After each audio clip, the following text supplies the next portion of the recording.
All right, so I recently watched Terminator Zero, and I must say, it's been an amazing series. A lot of you probably know that I enjoy time traveling movies and mind bending movies that have to do with changing pathways, right? Or making choices that will lead to a eventual change. But many shows or projects don't do it so well, and they normally will write themselves into a corner.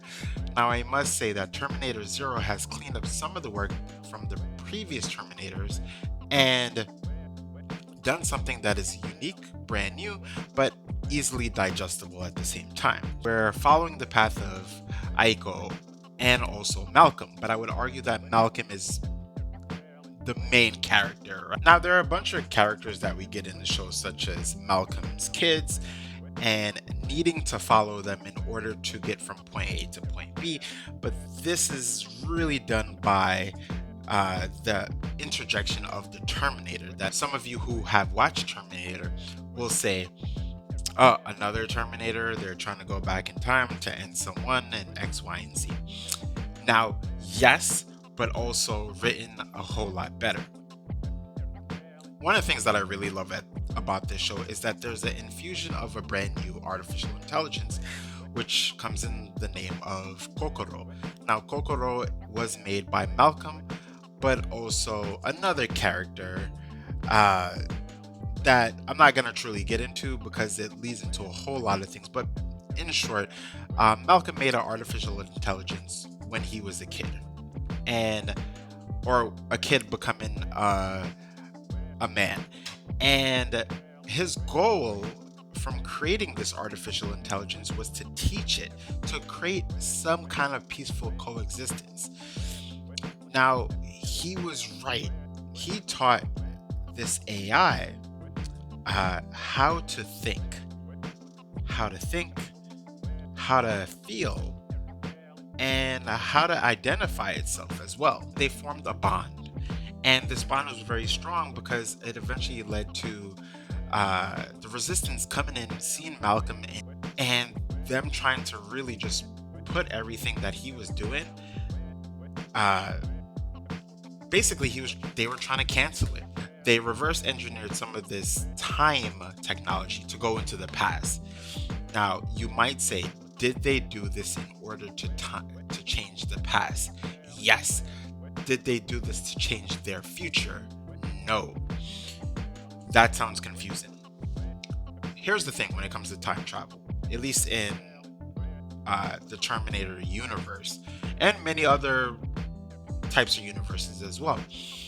And it's explained really well and very simple.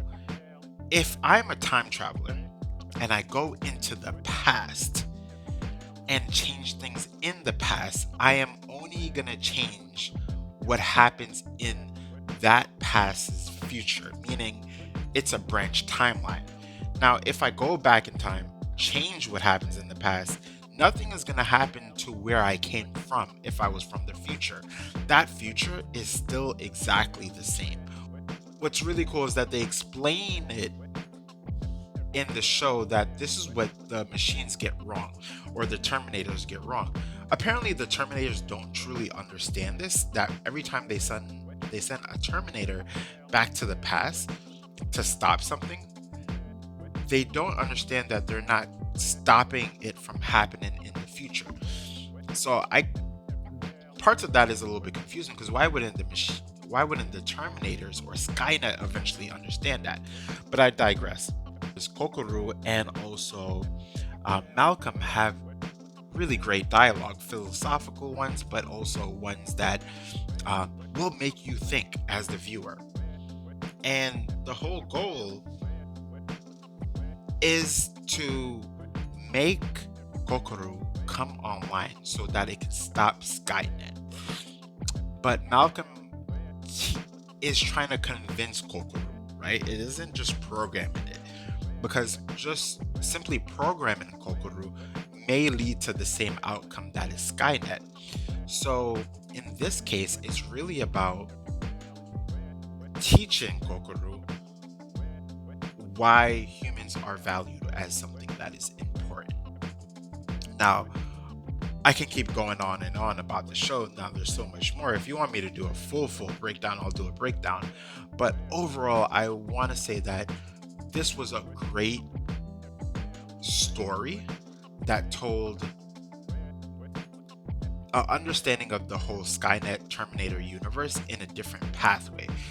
We can argue, and it's very simple to say that this is just a branch timeline. That is it. This is a branch timeline where Malcolm went into the past, created Kokoro, and it eventually went against Skynet. Go out and watch it. I know it was ranting, I was all over the place, and I know I missed out a whole lot of things. I didn't even talk about his kids, and I didn't even talk about the Terminator that comes after Malcolm and goes after the kids in order make to get to Malcolm.